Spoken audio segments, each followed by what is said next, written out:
Wasn't going to stop me there. So I got up at 5 a.m. in the morning and got on the bike, and it started to drizzle.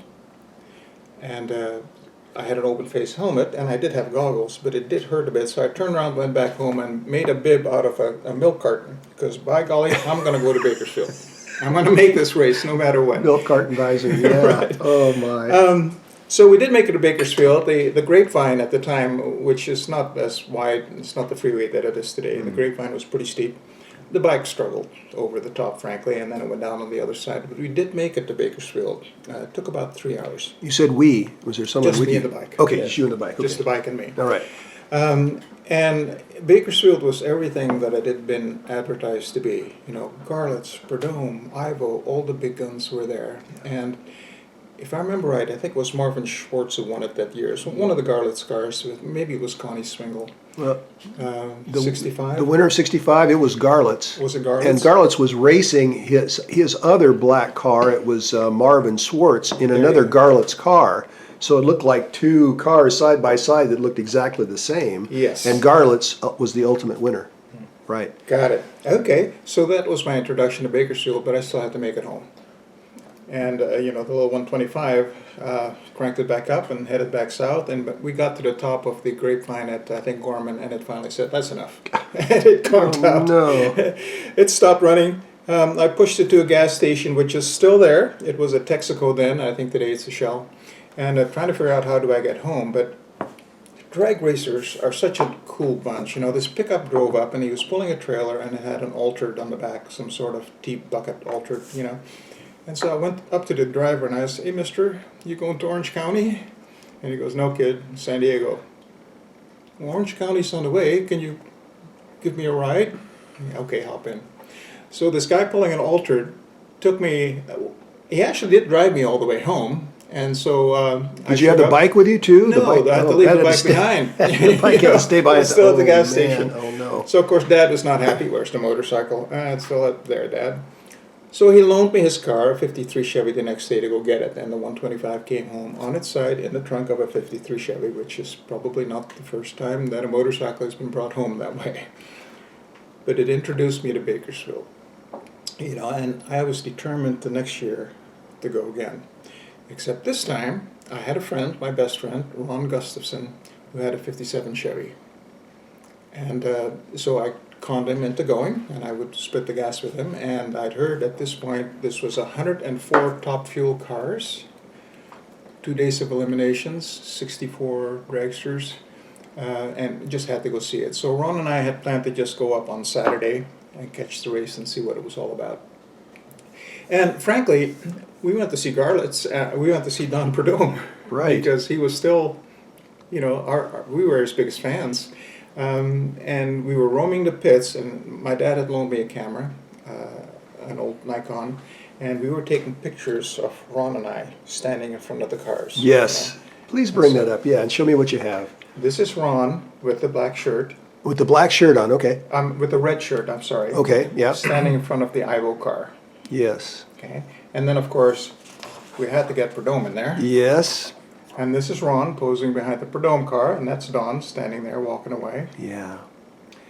And then Ron would take a picture of me, and we got really creative. Of course, Don wouldn't let us sit in his car. Yeah. But if you duck down, I had the right rear wheel, Yes, and yes. got just the right angle. Yeah. You know, you There could get you are. It's just like you're in it. Get a picture just as if you were. Very nice. A lot of people did that. I know I did. Yeah. So we were having a great time, and eliminations start, and sure enough, it's run after run after run after run, you know. And after several rounds, we started to notice this little silver car with the yellow scoop, and it was kicking ass. It was just beating everybody left and right. We kind of knew who they were at the surface, but we didn't know about their reputation, didn't know much about it. And they didn't go to Lions very often, so you wouldn't have seen them at Lions. If Lions was your main drag strip, they were there kind of intermittently. Their engine combination and car didn't perform really good at Lions. Lions had a lot of oil drizzle coming down from the refinery next door, correct. and the dampness and the fog, and they would just overpower the track all the time. Yes. So they mostly raced at Fontana or you know, the pond or something. So that's probably why you knew kind of them, but didn't really see them. Yeah, and frankly, the car was really plain looking, you know. And you can see you love pretty faces, those two We're cars you looking were at, we're showing. looking at the pretty cars, you know, the Yes. ones that have the bodywork and the fairings and all that on them. But that car did catch our attention, and so at some point during one of the rounds, I took this picture as they were coming up to race. I don't remember who they raced, but this shot, recently when Tom Job saw this, he said this is one of his favorite shots of the surfer car in action. Why is it a particular favorite of his? Do you know? He said it speaks to me. Yeah. His favorite one is one that shows the burnout with the smoke. His favorite photo is the Forrest Bond photo taken of the car at the Winter Nationals, and it's really crisp and it's just blowing the tires off. and Right, stuff, and correct. It's just all about Yes. power. Yes. This one speaks to Tom because of the artistic quality. Tom told me there's always been an artistic component of the whole Surfer's act. Sure. And between the hay bales and the framing of the car, and can you hold the picture up again, Franz? Sure. And the crowd in the background, this captures the whole essence of why the Surfers raced. Yes. And it's just so pure and it's just a candid photo, but it captures it all. Yeah. And that's why it's Tom's second favorite photo. You didn't know that you were that good of a photographer, did you? No, I mean, at this point, we didn't know we had pictures. These were slides, Kodachrome, so we're just taking pictures, and not till later did we find out we had some fairly good shots. Yes. So the Surfers make it to the final round on Saturday. And by now, we're thinking, wow, this car's pretty cool. It's plain, but it's cool, And so the final on Saturday was between Dunn and Yates. They had a really pretty painted car. Yeah. And the Surfers. And so I took my camera and we went down to where they crank the cars up, where they start pushing them off, where the drivers are getting ready to get into the car. Right. And I took this picture of Dunn and Yates, which would be, I think, Mike Dunn. Jim Dunn. Dunn. Jim Dunn was in the, Dunn. that's Jim right. Dunn, Jim the Dunn was father. in the seat. Yeah. Yep. And I took this picture of Mike Sorokin, and unfortunately he Had his hand up. his hand up again. Yeah. But I had this camera, and at the time at Bakersfield, there was really nothing separating you from the cars except this low little The hay fence, bales. Really, yeah. hay bales or Yeah. some little Not structure. much. And I had this camera, and I thought, if I hop over the fence confidently like I belong here, Yes. 17 years old with a camera, maybe nobody will notice. Yeah. Fake it till you make Yeah. it. Make it till you make it, right? and that's exactly what happened. I hopped over, walked over there like I belonged, took the pictures, walked right in front of the cars just before they were going to crank them up, and nobody stopped me. You had guts. That's all I'm going to say. Can you explain a little bit, Franz, about color photography in 1966? In 1966, color photography, Kodachrome, you could either prints or slides, and slides were my preferred film. Yes. But it was very, very expensive. Like every shot cost $1.50, which was a ton Yeah, of even money the at professional time. photographers like the Steve Reyes kind of guys Yes. shot almost exclusively black and white. There's very few color photos from that era. Right. And here's Franz out there with his camera and Yes. color film and And that's what's beautiful. I mean, Yeah. after all these years, to have those and colored how- shots. And how many possible exposures did you have, Franz? I think I had 2 or 3 rolls. I think they were like 32 each. Nice. But you have to be economical with your shots because it was very expensive. You actually have to compose things. You Sure. couldn't just snap away like you could today. But between that big, very professional looking camera and just walking up there like you belong, nobody stopped me. So this picture, to me, I don't know how I got away with it. I don't know, but it's beautiful. We did. So we're standing there at the staging area, which is, I don't know, maybe between the start and the finish, maybe closer towards the finish line. And they push these 2 cars off, and they turn around, and Ron and I decided, well, we should take a picture of these cars going through the lights. So we walked to the end of the quarter mile where the finish line was, and the 2 cars, I think the Surfers won by a mile. I don't think Dunn and Yates was even in Yeah, the they picture. let go at about the 3/4 mark. They came apart. Yeah, so I've got a fuzzy picture of Sorokin going through the lights. So he wins Saturday. And so off they go towards the end of the strip. The parachutes come out, and the yellow push cart comes by because it's going to go retrieve this car. These are the winners on Saturday. Right. And I decided, well, I've got this camera.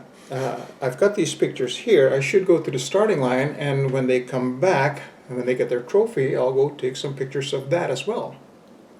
So I hopped over the fence again and started walking towards the start line like I belonged there. Right. And halfway there, I hear this sound behind me, and I turn around, and it's the push car, the surface push car, pushing the surface car back to the starting line to receive the trophy.